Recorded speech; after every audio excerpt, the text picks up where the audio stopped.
I remember being in the room and the wood was breaking and just how ridiculous it was. For starters, that's the hardest I've ever laughed on set. Watching Lassiter in a downward spiral was brilliant. Hey, I'm Timothy Amundsen. I'm James Roday. I'm Dule Hill, And here is the oral history of Season 6, episode 11. Here's Lassie. Hi, Steve. Hello, Jessica. How you doing? So, as we know, the Psychos love the themed episodes. Scary Sherry took a swan dive. exactly. He believes in you, Psychic, for better or for worse. Pill time, everybody! It's pill time! Pills, come get your pills! Merry Christmas from me and Gus. Was that always the idea when you pitched the show to do themed episodes? The great thing about Psych episodes is they always start with the world. And that's always the most important thing to me because I want to figure out what we're playing in that week. Are we playing in the world of Daredevils? Are we playing in the world of Indiana Jones? It's a genie. Is this going to be a vampire episode? I can't help being a gorgeous fiend. So we keep a list on the board, and I started it in season 1, and they just got crossed off each time they get used. The last episode of season 1, which was called Scary Sherry. And it was like sort of dipping our toe in the water, I think. One, to see if we could pull off something that was more sort of dedicated genre fare. And we were pretty pleased with the way it turned out. And then we immediately followed that with the season 2 premiere, which was a straight satire of American Idol. And I think it was that 1-2 punch of those 2 episodes and how much fun we had and how much the fans seemed to enjoy them that set us on the course. We were lucky because we ended up selling this show to a network to say, you guys, we love the script. You guys figure out how to make this show. We trust you, and go do it, and we'll see what happens. You got it. And once it kind of got on a roll and we sort of discovered the gold in the relationship between James and Dule and what they were creating and that chemistry. And then once we had a little bit of freedom and people started watching it and the network were like, whatever you guys are doing, it's working.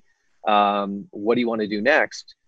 Steve would come in and go, look, every week I want to make a little miniature movie, you know? And so it really was kind of film school, you know, amped up 10 notches with real budgets. So should I just invoice you, or is there a cash machine nearby? So you guys have done horror episodes in every season of Psych. I know that's something that's very near and dear to your heart.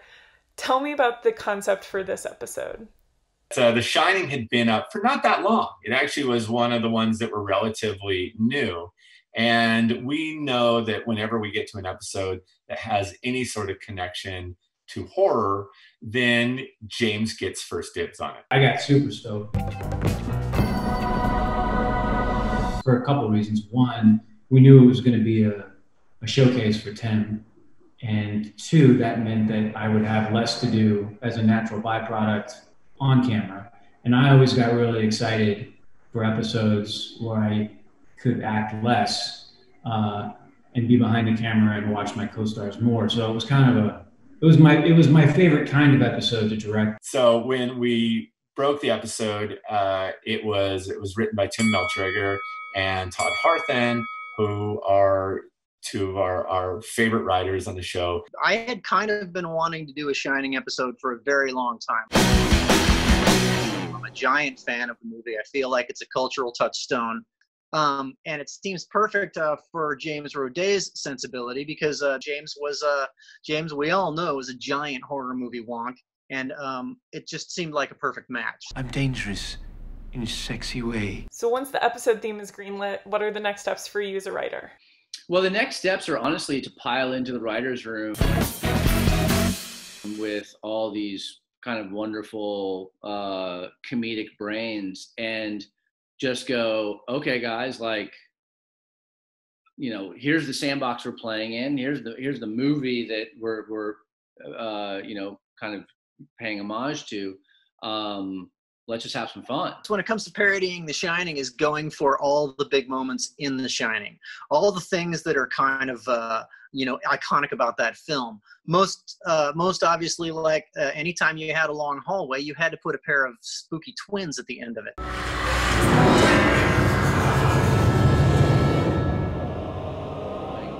All right, so we know we want to get somebody on a big wheel.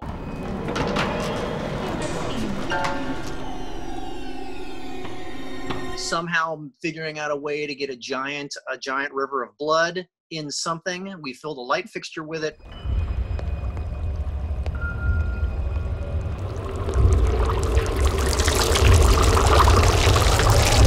We had room 237. 237. Should have known. We had a chase through a labyrinth.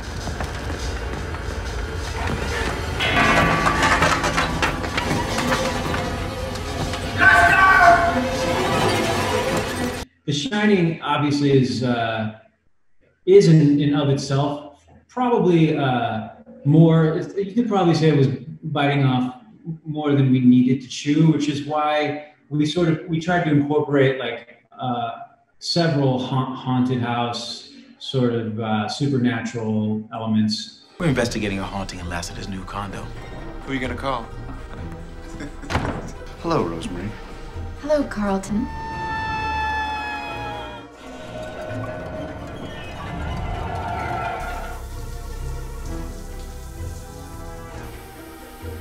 Lassie.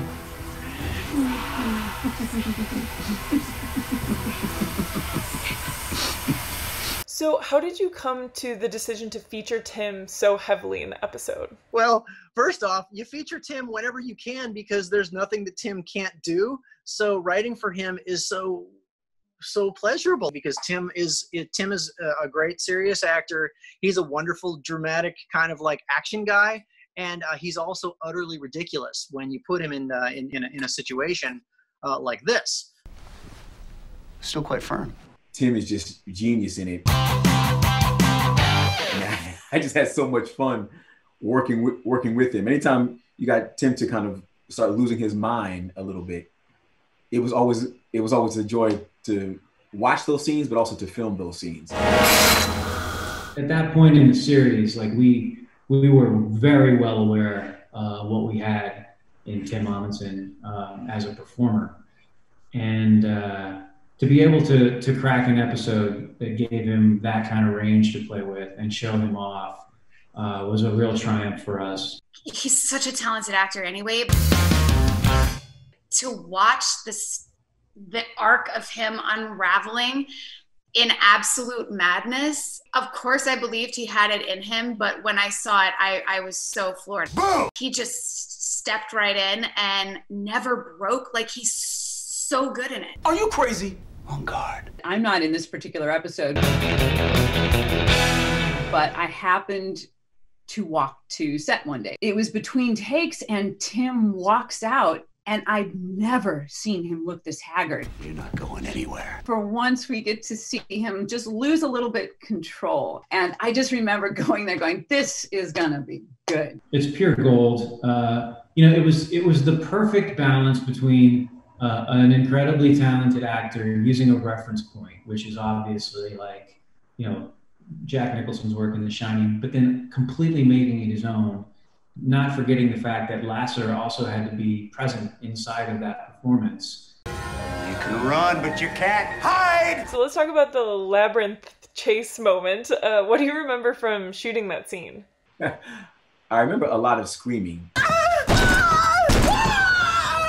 I remember being in the room and the wood was breaking and just how ridiculous it was. Fine. Have it your way.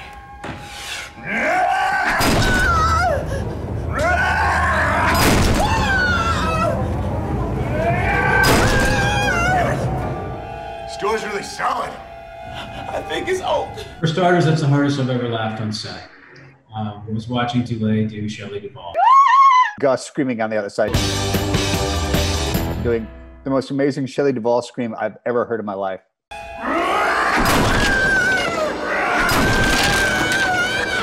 It was unapologetic, straight homage. And then Tim talking through the thing. Hey, how about you help a brother out and unlock the door, huh? It's just so ridiculous. And so what was it like having James as the director? Roday was a phenomenal director. I really enjoyed working with him. Sometimes you work with actors, especially actors on TV shows who are directors, and they just overindulge. It's just, you're like, okay. But he really was specific. He had a vision. He knew what he wanted. And in the end, he ended up being one of my favorite directors on the series. Working with James as the director was bliss. It always is. No disrespect to Kirsten and some of my other amazing directors, but James really quickly became one of my favorite, most trusted directors on this show. We knew each other so well and we worked together so well. And we kind of had a shorthand. And because he wrote it, I knew that he would just guide me through anything I didn't quite get or understand. James would always push it to the next level because he's such a fan of the genre. Always having James as a director is a great thing. I love being directed by actors, especially somebody like Roday, who not only knows this show so well and knows all the wonderful elements to bring to this fabulous episode. He also just has an instinct about what's funny and what's touching. And most people don't know that. They think he's only funny, but he's a pretty intuitive guy about the human condition. So I always enjoy that when he directs the episodes.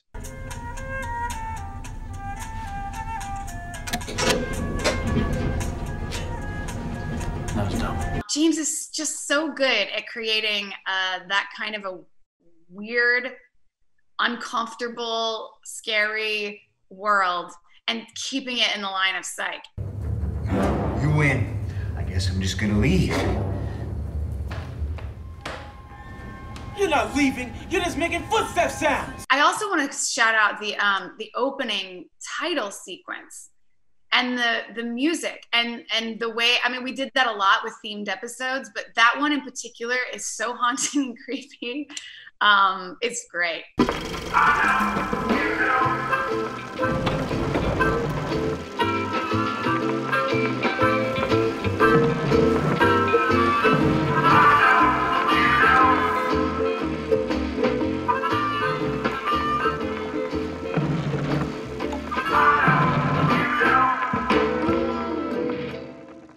I'm Adam Cohen. I'm one of two composers on the show. I'm John Robert Wood. I'm the other guy on the show.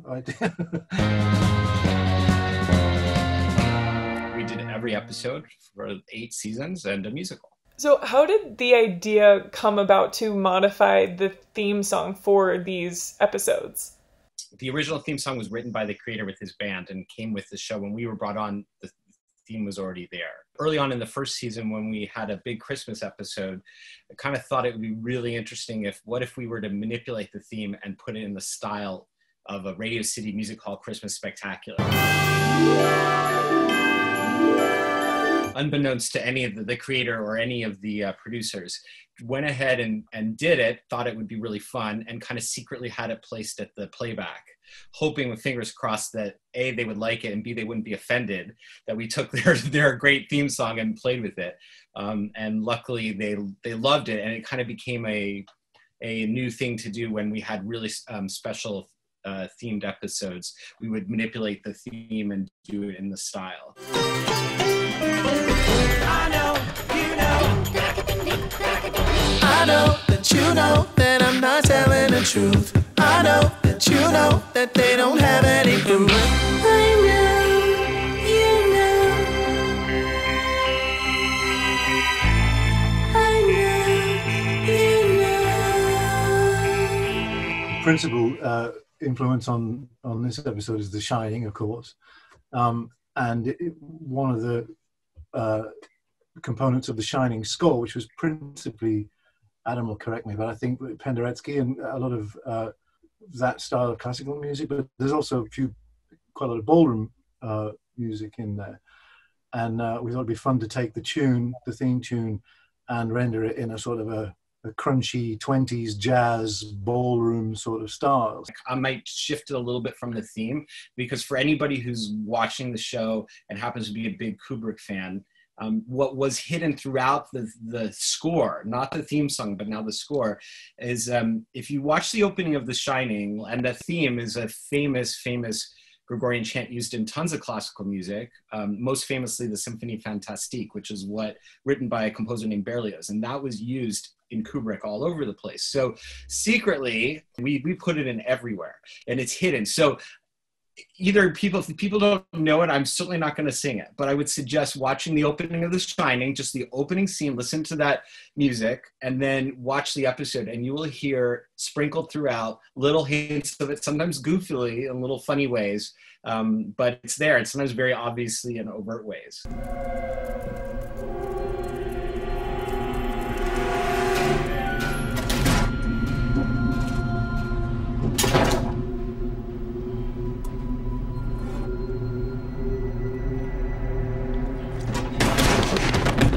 That was not on purpose. I almost really busted my ass. That was theater coming to paying off right then. One of the jokes we would do on the show a lot, like myself and a lot of the crew, Marco and all those cats. If it was, Julie, I need you to go over here and go down there and turn and hit that mark right there. Can you do that? I would tell the director, of course I could do it. Of course I could do it. Do you know why? I am a dancer. And then like all the crew was saying too, he's a dancer. So that was one of those moments too, where I didn't bust my ass completely. It was, you know why I didn't bust my ass? I'm a dancer. He's such a good dancer that I was like, well, he's on the back of the chair. He's just going down. So he's naturally got this like immediate kind of, he taps, so he can catch himself and he can land. Yeah. Anyway, but not always. If you had to pick a favorite moment from the episode, what would it be? Yeah, one of my the scene at the end when I go to him when he's on the stairs of the place is like, it's just a really quiet moment, and for a second it's like the work part of it goes out the window, and it's really just I got to kind of care for him a little, and he kind of lets me. I mean, we said it a million times, but I don't know that it made it into all of the episodes about sloppy joes, which was like, you want to get a sloppy joe? Let's get a sloppy joe. So at the end of that episode, they left it in, which is, I sort of asked him if he needs anything, and he mentions the sloppy joe. And it's just this sort of sweet character, because I think that's season 6, moment for the two of us, which, by the way, that was a lot of just Maggie and Tim. If you could think of one thing in the world that would make you feel better right now, what would it be? I wouldn't say no to a sloppy joe.